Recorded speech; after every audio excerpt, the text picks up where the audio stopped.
तो दोस्तों भैया जा चुके हैं दुकान पे और मैं तैयारी कर रहा हूँ खाना बनाने की। मैंने कुकर में चावल चढ़ा दिया है। अभी बज रहे हैं 8 और 8 बजे ही कुकड़ू कू कर रहा है। देख लो क्या सीन चल रहा है क्या नहीं चल रहा है। खैर जो भी हो, अब तैयारी करेंगे सब्जी बनाने की और सब्जी हम लोग लेके आनी पड़ेगी। सब्जी है नहीं हमारे पास तो अभी बाहर से लेके आएंगे और बनाएंगे। बाकी आप लोग आप लोगों को कुछ नया नया भी बताना था, कुछ अलग भी बताना था। बहुत कुछ आप लोगों से बातें करनी है, बहुत कुछ डिफरेंट बातें आपको बतानी है, जो कि आपको मज़ा भी आएगा सुनने में। और बाकी यार, इसकी तो क्या बात ही कहें, इसकी तो क्या बात ही कहें। वाह वाह। बाहर निकलते ही ऐसा नज़ारा देखने को मिलता है ना, दिल को शांति सी मिल जाती है यार, सुकून सा मिल जाता है। आप भी लंबी लंबी सांसें ले लीजिए देख के।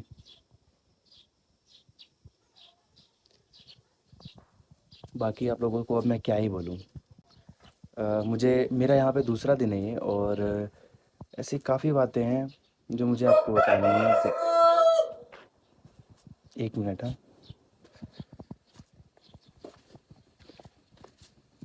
जैसे कि अ, मैं यहाँ पे आया। ये नेपाल का एक डोरम्बा सैलुंग गांव है। सैलुंग यहाँ से थोड़ा सा आगे है, वो ज़िला पड़ जाता है। ये गांव है डोरम्बा, पर ये शहर में आता है। ये गांव है, ये शहर में आता है। यहाँ पे इतने घरे भी नहीं है, फिर भी ये शहर में आता है यहाँ नेपाल के हिसाब से। तो मुझे बताना, ये यही सब बातें थी आपको कि यहाँ पे मैं आया ट्रैवल करने, यहाँ पे घूमने अपने भैया के साथ। और फिर अब यहाँ से मैं मेरा नेक्स्ट डेस्टिनेशन काठमांडू होगा। वापस से काठमांडू जाऊँगा। मैं वहाँ पे घूमा नहीं हूँ, वहाँ पे मैं सीधा होटल में रुका, वहाँ से सीधा यहाँ आया। क्योंकि तो बात कुछ ऐसी ही है। बाकी जो भी है कर रहे हैं। और ये देखिए, कुकर में लग चुकी है सीटी, और एक सीटी लग चुकी है। हमें दूसरी सीटी में उस गैस को बंद करना होगा, वरना चावल जल जाएंगे, फिर वो और अलग से दिक्कत हो जाएगी। अरे यार, ये चुप नहीं होगा ना, मैं इसको भी पका के खा जाऊँगा। वैसे तो मैं वेजिटेरियन हूँ। नहीं, मैं नहीं खाऊँगा। और बाकी ठंड इतनी लगती है कि नहाना मुश्किल है। और ऐसे ही मैं भी नहाता हूँ यार। मैं तो कल भी नहाया था और आज भी नहाऊंगा। मेरी तो रोज़ की आदत है, मैं नहाए बिना रह नहीं सकता। बस प्रॉब्लम ये है, इसलिए मैं नहा ही लेता हूँ। मैं कहा देखा जाएगा यार, ठंडा पानी है ना, कोई बात नहीं। ठंडे ठंडे पानी के नहाना चाहिए, नहाना है या नहाए जाना चाहिए, तो वही चीज़ है बस। कुकर बज रही है मेरी, कोई बात नहीं। कुकर को अभी बंद करेंगे। और बाकी जो मेरा खर्चा है यहाँ तक पहुँचने का, मेरा खर्चा अ, मैं आप लोगों को अपना खर्चा बताने वाला था। और मतलब कि खर्चा कुछ इस प्रकार मुझे पड़ा है कि जैसे कि मैंने इंडिया से सफ़र शुरू किया था, तो मैं सबसे पहले आया था दिल्ली से बिहार। और बिहार में मैं आया था सीतामढ़ी ज़िला।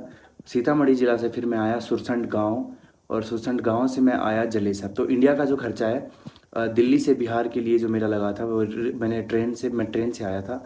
मैंने रिजर्वेशन करवाया था 700 रुपये का। और फिर उसके बाद जब मैं सीतामढ़ी से सुरसंड के लिए आया, तो वहाँ से 20 रुपये लगे थे ऑटो के। और फिर वहाँ से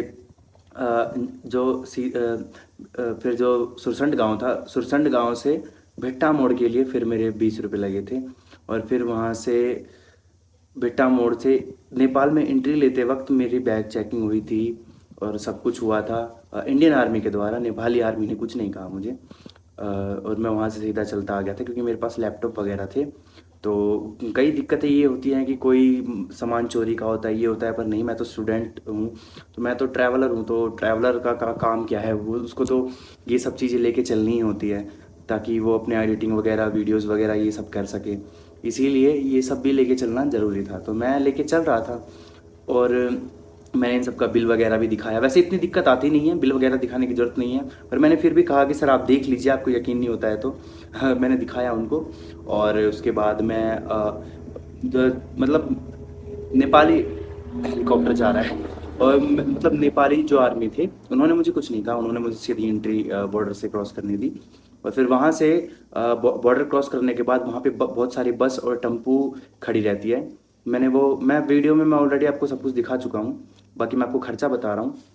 और फिर वहाँ से जो टेम्पू जो था वहाँ से मैं जलेसर गांव आया था, भिट्टा मोड़ से जलेसर गांव, भिट्टा मोड़ बॉर्डर से जलेसर गांव आया था। तो वहाँ से मेरे नेपाली 20 रुपये पड़े। तो मैं आप लोगों को बता देता हूँ कि इंडियन करेंसी में और नेपाली करेंसी में कितना अंतर है। इंडियन करेंसी 6 रुपये यहाँ की 10 रुपये होती है, मतलब कि यहाँ का जो 100 रुपये होगा वो इंडियन करेंसी में 60 रुपये होगा। तो इस हिसाब से आप चल सकते हैं। तो मान के चलिए कि मैं जलेसर से सॉरी भिट्टा मोड़ से जलेसर आया था 20 रुपये में, नेपाली में, एनसी में। हम लोग एनसी और आईसी में देखते हैं। एनसी का मतलब नेपाली करेंसी, आईसी का मतलब इंडियन करेंसी। हम लोग इन सब चीज़ों को एनसी और आईसी में देखते हैं, पैसों को, ठीक है। तो अब जो एनसी था वो 20 रुपये लगे जलेसर से, सॉरी भिट्टा मोड़ से, सॉरी यार, भिट्टा मोड़ से जलेसर आने में। तो तो वो मेरे पड़े 6 दूनी 12, 12 रुपये इंडियन करेंसी में पड़ा। तो मत लगभग कम से कम होगा ये आपके 5-6 किलोमीटर के आसपास होगा। फिर जलेसर से मैंने सफ़र स्टार्ट किया। जलेसर से मैं आया जनकपुर। तो जनकपुर के जो है वो बस का किराया लगता है नेपाली 60 रुपये। नेपाली 60 रुपये मतलब 60 रुपये। तो एक काम कीजिए, 6 को गुना, 6 से 36, 36 रुपये इंडियन करेंसी लगी। और फिर उसके बाद मैं जनकपुर से आया बर्दीबास। बर्दीबास के लिए फिर सेम 50 रुपये लगे। तो 6 पंजे 30, 30 रुपये लगे इंडियन करेंसी में। प्लस करते जाना आप लोग।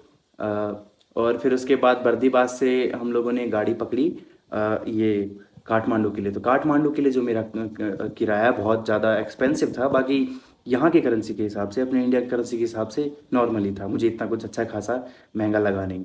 मतलब कि बर्दीवास से काठमांडू के लिए जो है वो मेरा पड़ा लगभग 1200 रुपये के आसपास। मतलब कि 1200 रुपये के आसपास, 600 साढ़े 600 के 600 साढ़े 600 रुपये के हिसाब से लगा मेरा। तो मुझे इस चीज़ के लिए कोई दिक्कत आपत्ति है नहीं। और फिर उसके बाद काठमांडू पहुंचने के बाद वहाँ पर हम लोग एक नाइट होटल में स्टे किया हम लोगों ने। मैंने आपको होटल की वीडियो भी दिखा दी है। इससे दूसरे तीसरे ब्लॉग में होगी वो, पार्ट पार्ट दूसरा या तीसरे में हो सकती है, अभी ध्यान नहीं है यार, बहुत सारी वीडियोस बना चुका हूँ ना। तो उन्हीं सबको लेते हुए चलते हुए फिर वहाँ पर जो होटल में हमने स्टे किया, तो वहाँ पर होटल का जो हमारा वो था, हमने होटल में स्टे किया 800 रुपये, 800 रुपये में, एनसी में, नेपाली करेंसी में 800 रुपये में। तो वो भी हमें 8×6 = 48, हाँ, तो ये कुछ 400 रुपये के इंडियन करेंसी में आसपास, 450 रुपये के इंडियन करेंसी में आसपास पड़ा।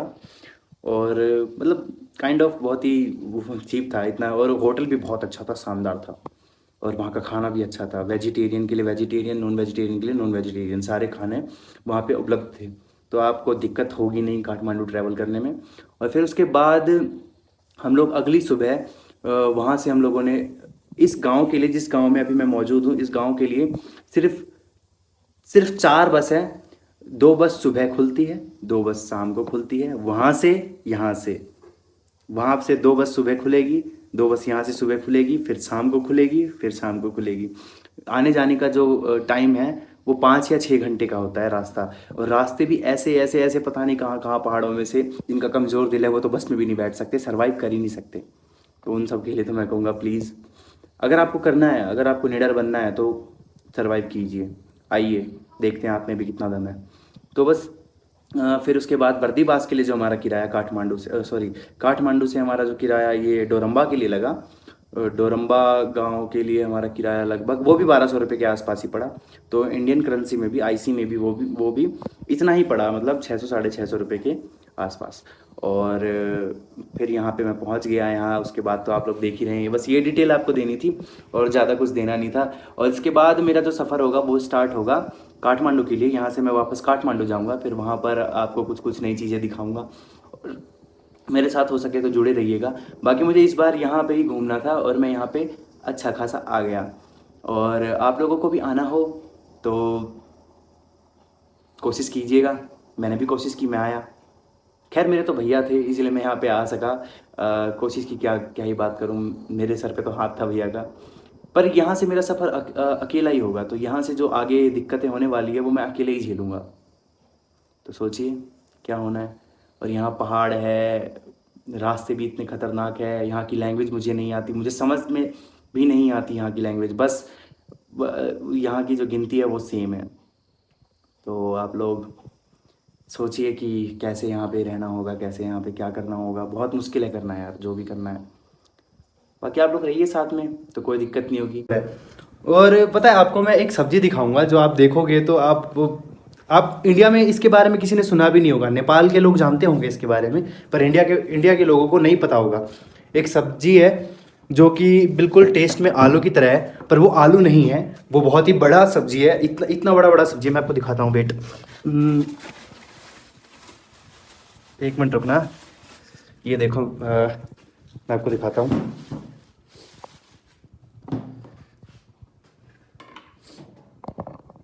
ये वो सब्जी है और इसको बोलते हैं, इसका नाम है इस्कुस। ये वो सब्जी है और इसको यहाँ पे इस्कुस बोला जाता है। और ये बिल्कुल टेस्ट में आलू की तरह होता है। और इसमें आप देख सकते हैं कि इसमें कांटे से निकले हुए हैं और ये हाथ में गड़ भी जाते हैं काटते टाइम में। और इसको बड़े ध्यान से धो धा के इसको काटना पड़ता है, पहले इसको छीलना पड़ता है, फिर उसके बाद। वैसे इसकी सब्ज़ी मैंने खा के कल देखी थी, मुझे अच्छी नहीं लगी, पर फिर भी ये पहाड़ों में रहने वाले लोगों के लिए बहुत ही सेहतमंद होता है। और इसके बारे में थोड़ा रिसर्च अभी मैंने किया नहीं है, मैं करूँगा कि इसको जो सब्ज़ी है ये कैसे उगाया जाता है, प्लस इसका फ़ायदे क्या है। काफ़ी चीज़ें इसके बारे में मैं जानने की कोशिश करूँगा और आपको भी बताऊँगा। अभी तक मेरा सेव नहीं हुआ है। कल जो सेव मेरा मशीन ख़राब हो गया था, वो अभी तक ऐसे रख पड़ा हुआ है। ये सोल्डिंग वगैरह लेकर के आए ताकि वो कर सके, कि उसको ठीक कर सके, सोल्डिंग वगैरह कर सके। और भैया भी अभी अपने शॉप पे चले गए हैं, तो वो चले गए तो इट्स ओके, कोई बात नहीं, इतनी प्रॉब्लम है नहीं। बाकी ये दाढ़ी जो है ये थोड़ी क्लीन हो जाती है, साफ़ हो जाती है, बराबर हो जाती है ये सब। मैं ऐसे कहीं बाहर निकल भी नहीं सकता, वैसे मैं निकल जाता हूँ। मैं कल भी पूरे दिन घूम रहा था। और यहाँ पे लोगों को हिंदी उतनी आती नहीं है, पर वो समझ जाते हैं, क्योंकि वो Indian TV serial, series, movies, songs वगैरह यहाँ पे वो देखते रहते हैं, सुनते रहते हैं, तो उनको हिंदी पता है। वो लोग हिंदी जानते हैं पर बोल नहीं सकते हैं, प्रॉब्लम ये है। तो ये पहाड़ का एरिया है और मैं अभी और डोरम्बा सिटी में, काइंड ऑफ ये सिटी तो नहीं है, पर फिर भी यहाँ के मामले के, यहाँ के अनुसार ये एक सिटी ही है। और जो ज़िला है वो सेलुंग है। और यहाँ का जो टेम्परेचर, तापमान है अभी लगभग 11 डिग्री सेल्सियस के बराबर होगा। मतलब यहाँ के लोगों के लिए तो ये गर्मी ही है, और हमारे लिए तो भाई ठंडी। हम कहाँ दिल्ली से आए हैं तो दिल्ली से हैं, अब समझ जाओ आप लोग।